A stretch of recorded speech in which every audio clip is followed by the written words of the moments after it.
Hello and welcome back to Kidocracy at Large. I'm Siddhan Chandra and here every Saturday to frame current events in kidocratic perspectives. Kidocracy calls for the rule of minors and minorities and it educates the adults and the majority. Last 2 weeks I analyzed Harry and Meghan's Oprah interview in the light of the first 6 kidocratic values and was to do the last one today, but I am going to do it next week because it is more urgent to address the Atlanta spa murders and what it means for minors and minorities. The victims were members of many minority groups. 7 of 8 were women, 6 of them were Asian, they were sex workers, and they were poor. The perpetrator was a young white male, Christian, who flagellated himself for, quote-unquote, his sex addiction and wanted to eliminate temptation. His church, the Krabappel First Baptist Church in Milton, Georgia, stated, "These actions are a result of a sinful heart and a depraved mind." Right there we have a problem. Sinful heart. Reminds me of the recent Vatican decree that the Catholic Church does not bless same-sex marriages because God, quote-unquote, does not bless sin. Sin, the key invention of the priestly class, according to Nietzsche. About a year ago, writing the Antichrist manifesto, I repurposed Nietzsche's Antichrist, written in 1888, to address our current pressing problems. I asked, what is at the heart of climate denialism? Genocide of the indigenous and animals, persecution of the poor, criminalization of Black, Muslim, and other minorities, and oppression of women, queers, and youth. Nietzsche would say sin, the key invention of the priestly class. From sin emanates last 2,000 years of anti-nature, anti-pleasure, and anti-science Christian propaganda. The story of original sin forbids learning, punishes curiosity, demonizes the snake or nature, and blames woman for her disobedience to God and friendly engagement with nature. Once the concept of nature has been invented as the opposite of God, through demonizing the snake, an animal as horizontal as man is vertical, natural has become a synonym of the reprehensible, says Nietzsche. This demonization of matter, be it nature or the human body seeking pleasure, was bolstered by insisting that man's higher origin, his divinity, was found in his consciousness, in his spirit. Whereas woman, who listened to nature and not to God, was placed closer to the animal in a minoritarian trajectory towards plant life and base matter. A report in The Intercept blames the Christian right for the Atlanta murders. Judith Levine says the Krabappel First Baptist Church, which the murderer attended, is affiliated with the Founders Ministries, a caucus which promotes male supremacy. They often quote from the New Testament book 1, Corinthians, "The head of every man is Christ, the head of a wife is her husband, and the head of Christ is God." In this pecking order, the foreign sex worker and her dependent families are nowhere in the picture. This is adult male supremacy. This is adult majoritarian fascist thinking, identifying with a disembodied spirit or consciousness or head over the suffering body, identifying with the strongest instead of the most vulnerable, dividing not only men from women, but women from women, dividing the virtuous ones from the sinful ones. All this despite Jesus being known to say, "Let him without sin cast the first stone." Another example of majoritarian thinking. Emmanuel Macron has promised the French people that the Notre Dame will be rebuilt exactly as it was built centuries ago.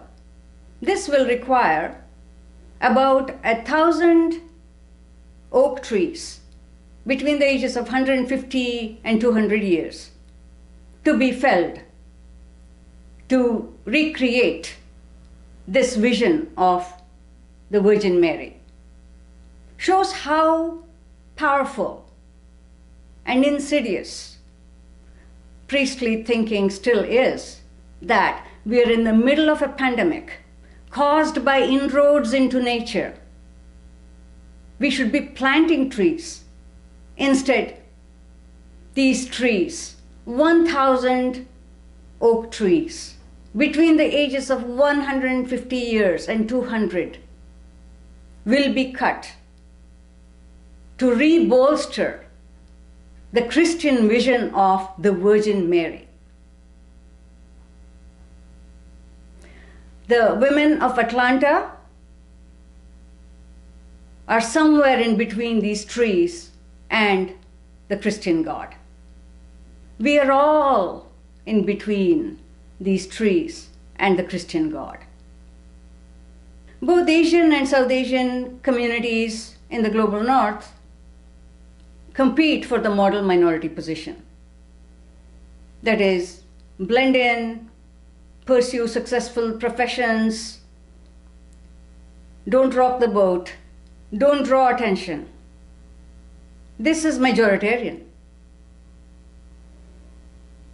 And now, because of the spike in xenophobia, Asian people have been reported to buy more guns currently. When I saw this video of an Asian woman shooting the burglar who had broken into her home, I felt conflicted. She looked like a Tarantino heroine. But if arming every adult is the answer, that's a majoritarian solution. The only way to combat our isolation as racialized or sex working or queer or disabled or impoverished is to unite with people who are completely different from us. Decriminalizing sex work and upholding sex workers' rights is urgent. In an op-ed in the New York Times, Mei Jiang reminds us that anti-Asian violence is also anti-women violence, anti-poor violence, and anti-sex work violence, that our fates are entwined, that fighting oppression means fighting oppression not just in one's own narrowly defined community, but also everywhere. According to kidocracy, we not only need to de-priest society, but also combat adult supremacy and majoritarianism. The majority, even though they are small in number, rule the minorities, the 99%, by dividing us as virtuous and sinful, as productive and non-productive, as hardworking and lazy. Sex workers are targeted around the world because they deal with the base body and not the spirit. This judgment has been internalized by men as well as women, and this has been written into national laws. So sex workers are at the mercy of not only their clients, but also the police. We have to remember that both the sex worker communities and black communities suffer from over-policing. majoritarian thinking, armed with a gun. Now for the good news.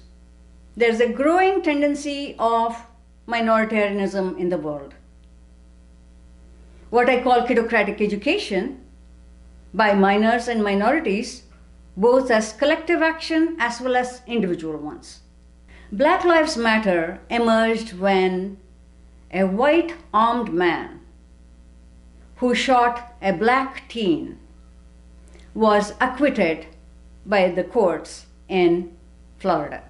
That is, the court system supported an armed white adult instead of a black unarmed child. This is a clear example of majoritarian thinking. And Black Lives Matter emerged as a minoritarian movement supporting that black child. And spiking again after George Floyd's murder, BLM went on to have a powerful influence on history, changing the guard at the top. And never again MSD, a student-led gun control movement emerging after 17 students were shot in a high school in Florida.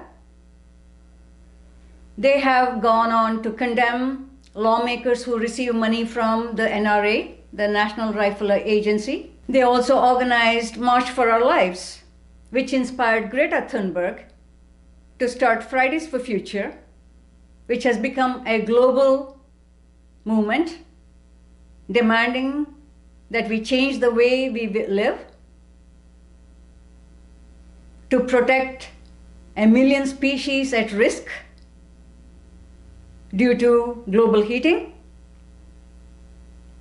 And now the Indian chapter of Fridays for Future is supporting the Indian farmers threatened by neoliberal capitalism.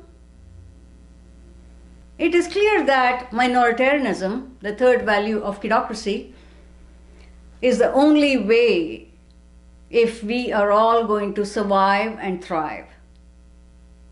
Let the year of COVID become a watershed moment. Let us make it one. Humanity has to change.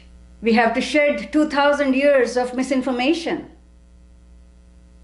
Reject the noxious fictions of patriarchal priests and gravitate to nature, to base matter, to indigenous people, to all minorities. There will be nothing incremental about this change. It will happen all at once over the current year and the following. It is argued that a pandemic in the mid-14th century resulted in the Renaissance. It's up to us to intend a new Renaissance. If we, minors and minorities, unite, we can end our current dystopia and create the world of our dreams. This includes you. Even if you are a member of the majority and the 1%, you can choose to affiliate with minors and minorities. And that means not only supporting sex workers and ending racism, but also protecting the trees that are marked for the Notre Dame. To reduce carbon emissions to zero by any means necessary. And to disarm the random American as well as demilitarize the planet. Let us demand the best of ourselves. Next week, Harry and Meghan. Till then, bye.